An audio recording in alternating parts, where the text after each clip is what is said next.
Hi.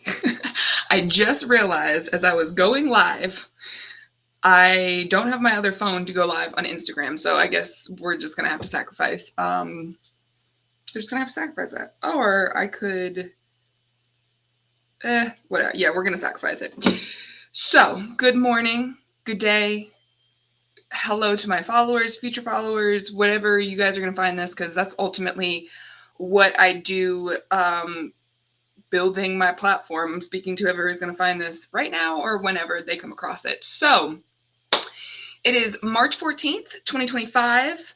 It's a special day, not only for the topic that we're going to talk about, because I actually have had a lot of really cool revelations in my own spiritual journey that I would want to share with you guys, but the special day and ultimately why I am wearing a very probably controversial shirt is that you guys have to know me more. So that's partly why I share my story, my personal life, some of my personal life, not all, but I am a Duke fan, so we're just going to have to go ahead and get that out in the open. But the reason that I'm wearing this today is because today, if this person did not give birth to me, I would not be here actually doing this, and it is my mother's birthday. So shout out to my mom, and if you know my mom, if you've ever met my mom or you hear me talk about my mom, she is the true Duke fan. It is in my blood. She's a Duke alum.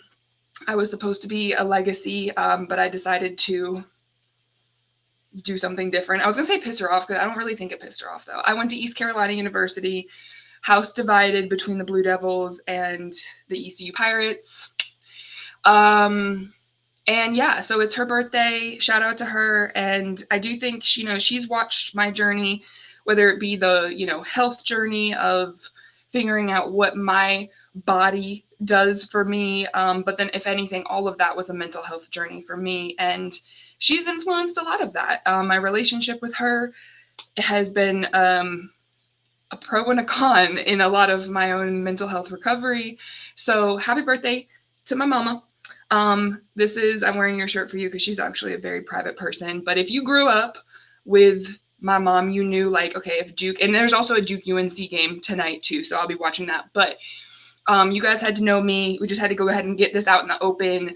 If you really don't want to follow me and learn from me after knowing that, so sorry for you. Because I think we got some good stuff to talk about today for you guys to consider on how do you build mental health and recovery into your lifestyle.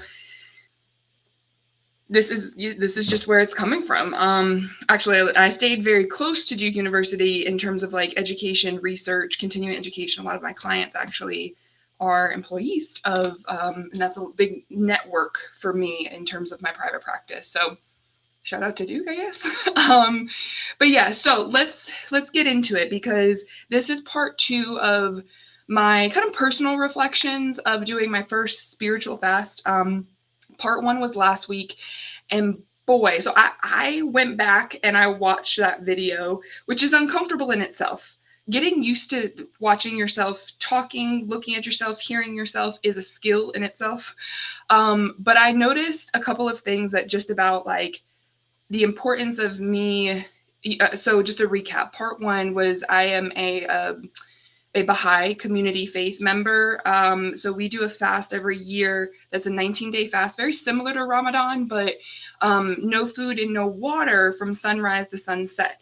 Now, I also want to say that I've had a plan, and I've been very intentional and prepared for how I maintain my coping emotionally if I'm not with food. I've also done a lot of regulation work. Mental health recovery takes a time, because ultimately you have to build it into all the stress that we're still dealing with. So fasting just to fast for weight loss, I do not recommend. I have a whole program about the relationship with food and learning, how to cope with a lot of the emotions that keep us relying on food, and honestly going back to fasting in extreme measures. So DM me if you guys are interested in that course. But part 1, I realized my brain was just not typically what I am used to. And I was watching that, and my attention deficit disorder, I often start sentences and I don't finish them, and then I'll jump to certain things. And I know that's a challenge even for a listener. I just do the best that I can, because if I didn't do these lives, then I wouldn't, I would be stuck at where I was starting from. So, but I realized in reflecting even just on my own presentation, it just not only was the value of water for the brain, but I didn't actually say a very pivotal thing that I wanted to say in part one, which is we may be we're in America, and I'm not going to speak for any other country, but it does apply. We are over consumers, right? And especially when it comes to food, like we have one of the highest obesity rates, all that. We eat a lot of food, but we are chronically undernourished. And I didn't say that on part one because my brain went like squirrely. And I just wanted to circle back and make sure that people understand, like, and what I experienced in this fast is I was drinking enough water. But honestly, I was lying to myself in the fact that when I intentionally abstained from water, I valued and it a lot more once sunset comes around. And I was a lot more intentional about making sure that I was hydrated. So when I'm this fast, I get up and before sunrise, I had to make sure that I drink. I mean, I didn't fully measure, but it was probably about 70 ounces of some kind of fluid. So for me, it was a full bottle of just regular water. When I say full bottle, like I have a 40-ounce water bottle. I had about 24 ounces of water with electrolytes in them. So that's going to help with some of the micronutrients that a lot of people, when we go fasting to like lose weight, most people are not knowledgeable about all the mental and physical imbalances they're already dealing with. And then they dysregulate themselves even more, causing a lot of unintentional stress and honestly, some damage. The body is very resilient, so we can come back from damage, as well as the brain. But causing a lot of extra stress that's kind of null and voiding the whole concept of a fast in some ways. So I am working on creating another program that kind of helps people, like if you're going to go and fast for losing weight, I can't stop you. But also consider these things. You do have to be prepared before and stay hydrated. And most fasts will have, like, you can drink water. Since this is a spiritual fast, I'm just challenging myself to be able to do this. And I'm glad I did, because it was honestly, as I've been in my career for 10 years and I have known that we're underhydrated, but it wasn't until this past year that a client of mine made me realize again, I was like, ooh, I need to be very intentional about asking people their relationship with water, because that is one of the biggest things. Like, food is important, not only just for like density and nourishment, but it's actually a source of where we get hydrated from. Most all vegetables have water in it. That's why you water the garden. Even meat has a lot of water in it. There's some documentaries too about that, as well as like if you really want to dive into like nitty gritty, or you can just take my word for it. But water is kind of full circle moment. No wonder I'm a water sign. I'm a Cancer, as well as a Scorpio rising. So I have a double water sign, and it then dawned on me that I was drinking more probably water than I don't want to say more water than I needed to. It's just I wasn't as attentive to it because I was just stuck in my own perception. And I was stuck. I'm like, yeah, I drink water. I got my water bottle with me. Da-da. And it wasn't until I abstained from that I was like, ooh, you know what? Maybe I wasn't drinking that much water. And I see those memes that go around like, it's just mind your business, drink your water, and like stay focused on yourself. It's easier said than done, which is why like the accountability of a therapist or a coach or someone like that, myself included, is really about making sure that you stay grounded in kind of your fundamental basic needs: food, water, shelter, safety, and before you just start to try to build the American dream or whatnot. So, and that is kind of like, that's really when we look at addiction, is that there's a lot of different parts of addiction, which I'm working on a program that actually goes through kind of general education and kind of simplifying addiction is. Like, you don't need to know all the textbook scientific stuff the way that, psychiatrists and myself are trained with, but you need to know how your brain works. Because, newsflash, well, I guess, spoiler alert for this program, every brain is built to be an addictive brain.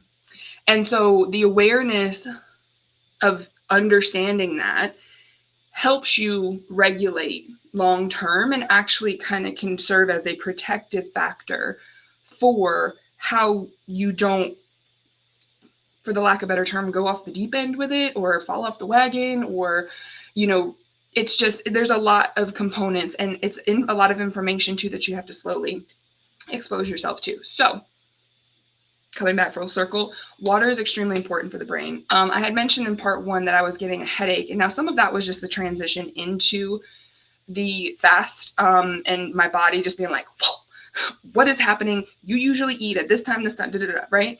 And it was adjusting, but I also realized it was because I did not have a natural buffer to my brain. I'm standing here or sitting in front of, technically it's 3 screens, not counting my 2 phones, that I have this laptop, I have a laptop over here, and I have an extra monitor here, and that you guys can't really see. And that is a lot of light exposure, and water is a natural buffer to light. So if you are someone who struggles with a lot of overstimulation to auditory or visual things, there is a purpose to water. And I would encourage, honestly, anyone, I don't care what brand, but look for a more holistic, reputable brand of electrolytes and start integrating that into your day-to-day, because what that does is counteracts the gaslighting of all of the healthcare system. Tangent, but it helps your body actually hold on to water and helps regulate things. So again, also consult a physician, and a trusted physician that you have a healthy relationship with and you're not scared to kind of ask these questions about, and to really consider, like, add an electrolyte supplement, especially if you're most athletes are already going to know this, but if you are working towards building and getting back into movement or getting back off, the couch to the 5K, please consider an electrolyte supplement. And if you're not even doing that much movement, please consider it as well. So that was what I really wanted to make sure I spoke on, was because I completely sent myself on a tangent in the first 5 minutes of that last one, is that I really, like, my brain, I looked back and I was like, wow, I wasn't following my own rule of, like, writing my points down for y'all so I don't sit here and ramble. And I missed a huge one. And a lot of that was because I abstained for this reason. And I wouldn't even have been aware of that if I hadn't. So I don't recommend doing this, no food, no water for a long period of time. But I do plan on transitioning into a kind of intermittent fasting once this fast is over in 5 days on the 19th. So by the time I go live next week, we may have a part 3. I like to do things in 3s anyway. So just to do this final week. So we're chronically dehydrated and undernourished, even though we have the highest rate of obesity. And a lot of that is because your body is what regulates in terms of safety. So if you do not eat during the day and you're wondering, like, oh, why am I not losing weight? It was because your body is storing and thinking ahead for you. Well, technically your brain's thinking, but it stores fat and it stores energy for you, because it's like, well, then we don't have any intake, so we're not going to put out, right? Like, so it's literally, this restriction diet culture that we live in is literally making you sick. If you want to deconstruct that, shout out to my program, Fresh Perspective, where we go through that and we peel back the layers and introduce you guys back to yourselves and how to regulate, and then also how to understand kind of what's going on in here in bite-sized pieces. So just realized I got to be mindful of, okay, no chats yet. So if you guys have any questions or topics that you do want me to cover, leave them in the chat, because I am trying to prepare kind of like a new series for myself. I have my own rants that I do, like this one is more of a personal reflection this week, and I have some topics coming up that I'm preparing for. But if you have any specific questions, let me know, because it helps me prepare this and then also create a little bit more based off of what you guys need to hear. So my next point on this reflection of fast is flexibility. We live in a culture where there's a lot of rigid energy right now. Politics, it's black, well, not black or white, but it's red or blue. It's either or, racial, black, white, or, brown, white. Like, there's so much polarization and rigidity right now. That is a natural part of how the brain works. We only have we have more, we have two hemispheres of our brain, and they have multiple lobes. So it's like, but we're naturally built to be very black and white. That is, survival has a purpose. Black and white has a purpose. To be human, to be evolved, to be a healthy human, we have to not only rebalance and kind of recalibrate that, but we have to start getting the brain actually using more of its lobes. Don't quote me on how many they are right now. I'm going to have to think there's like 7, but I'm going to have to go back and get that number. But what I really want to talk about is the behavior of flexibility here. So the story that I have for this one, I kind of alluded to at the end of part 1 on last Friday, because I was just figuring this out on Friday. I had to be very flexible with myself this weekend, and I had to break my fast because I am a woman, and sometimes every 28 to 30 days, we get this lovely cycle that comes on and reminds us that we are releasing more than we are intaking. So for fasting in the Baha'i community, it's not encouraged to fast for women who are on their cycles. And I decided to adhere to that. But part of me, their old rigid thinking was like, no, we're not, just keep going strong. Just keep going strong. And then it jumped to the other side of the spectrum. Once I was like, give myself permission. I was like, it's Friday, Saturday, Sunday, about 3 to 4 days where things were, I had to break fast. And I still maintained fasting for the most part, but I did eat and drink throughout the day. And I still was I was more clean protein kind of eating, because I realized as a woman, and men don't have as much of this problem, but they do have some of this, is that our bodies are releasing things that they don't need, which the replenishment of things that we do need are very important. But then I found, like, once I was doing that, my all or nothing black and white polarization thinking kind of came back again, where I was just like, well, maybe next year. And I was like, Sara, whoa. I was like, you still have, at this point, I think it was like 9 days left. And I was like, no. Pause. Like, let's redo this. And so by Monday, I made the decision. I was like, okay, no, I've got 9 days left. I'm going to integrate back into this. And did I have to? No. But for me, and what I'm trying to educate people on, is the natural way that our brains are built is to be that all or nothing. And it requires a choice of flexibility with yourself. That I had to release myself from the expectation of being, fasting completely for 19 days and following this, this plan. And I had to choose the flexibility with myself multiple times over the course of a couple of days, where I didn't just, was like, well, I'm on my cycle, so I'm gonna go to cookout and I'm just gonna be like, F it, right? Like, I didn't allow myself to do that. Now, this takes practice. The degree of accountability that I have to these skills in this lifestyle with talking, I hold people accountable all day to the things that they want to see in their life and for the information that I have. So I was able to kind of catch those little things, but it's very reasonable for you guys to, honestly, it helps if you know how to understand like what fight or flight levels you're in. So, and I can post a visual for that, is because your brain can't choose. Executive function is in your prefrontal cortex. So because I was dehydrated, because I was not eating, I had less likelihood that I was going to be able to make an executive functioning choice about challenging my own thoughts, right?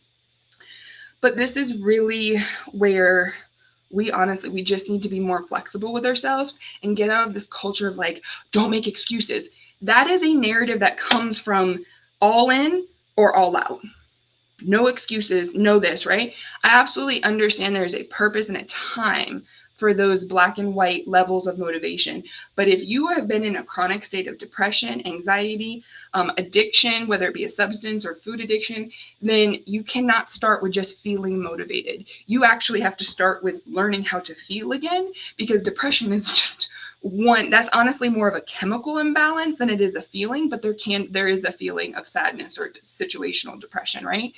And that mind state of being all in, just push past your limits, is literally not teaching you your limits. It's teaching you to overstep them and ultimately do more damage and cause more hormonal imbalance than you're actually already in for the time being. So hopefully that made sense. So a lot of it is flexibility with yourself. How can you do that? Self-compassion.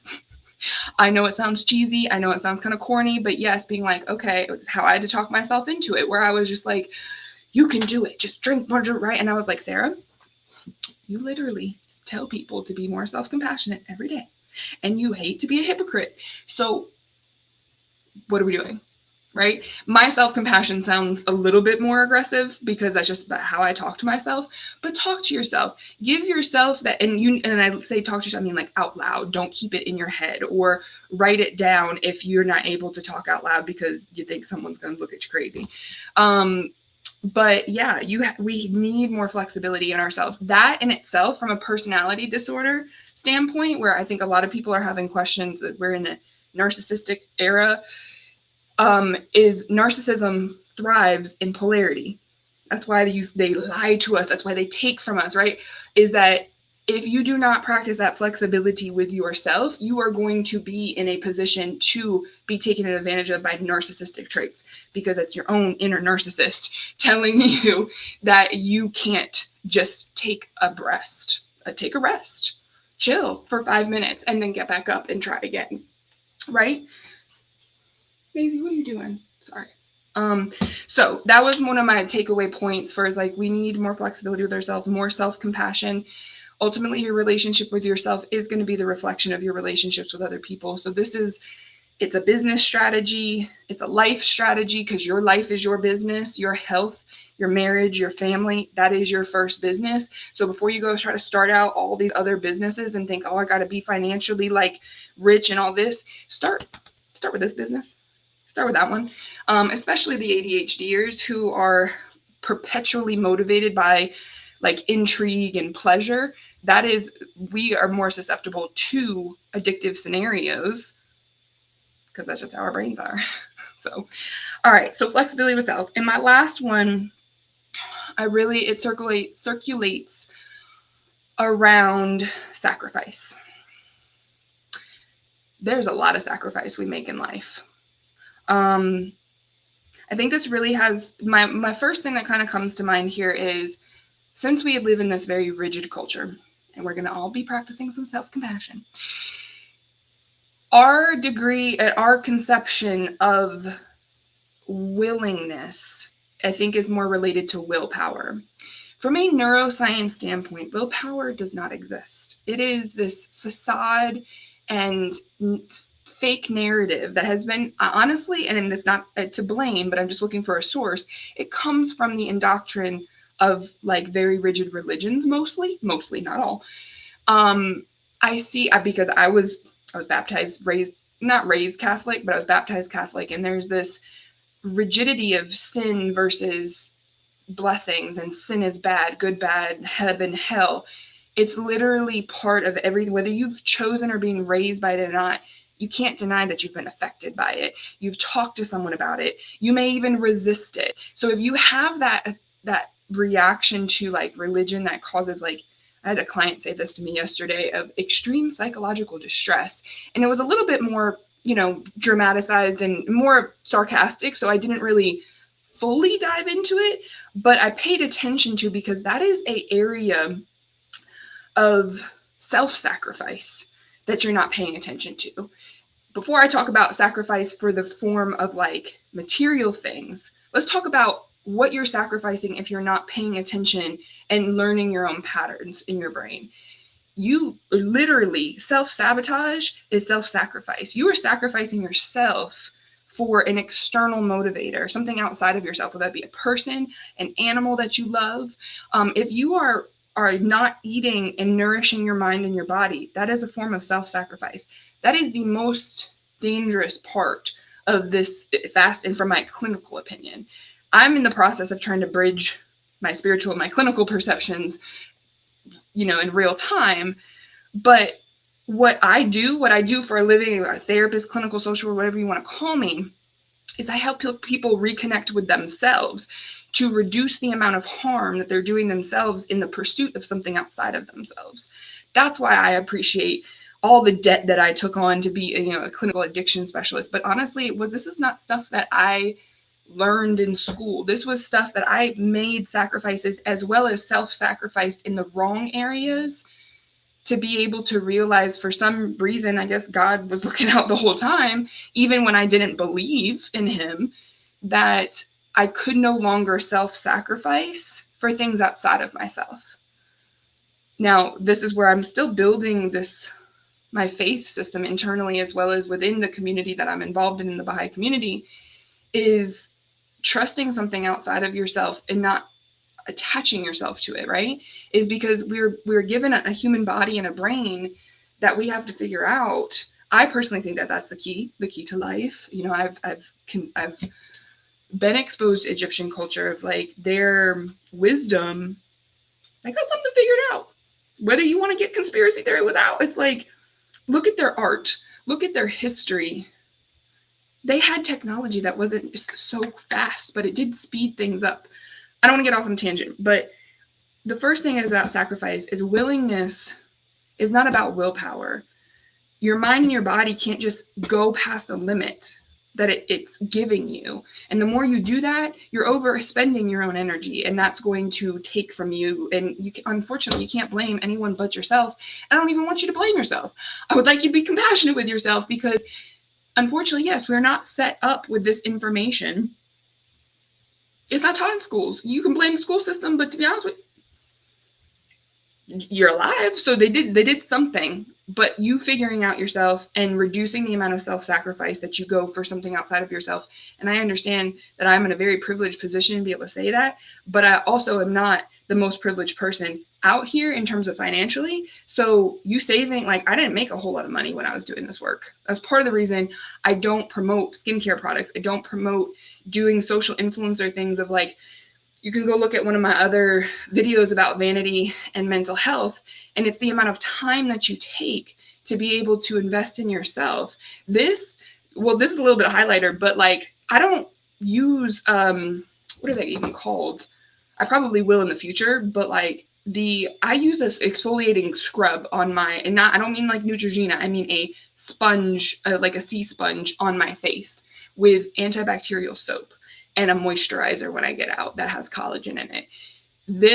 I've tried Botox before. That's why I was like, let me get out of this culture real quick, is because you do not have to sacrifice your hard-earned money to take care of yourself. If anything, the facade, the gaslighting that comes from is that like this eating healthy costs more money. Yeah, it does cost a little more money, but it costs less over time because you're paying less for healthcare issues. You've restored balance internally to your mind and your brain, so you actually know how to recover from a sickness, from an illness. I am very proud to say, like, when you balance, gut health, pollen still gets me, don't get me wrong. But in terms of like, a COVID is also a different type of virus, but I don't get the common cold much anymore because I know how to balance and take care of my immune system, which is in your gut. And stress is the first thing that kills your immune system, let alone the sugar and all that and cortisol, the trendy things. So it's like you taking care of your stress is literally going to cost you less over time. But it's very difficult to trust that at first.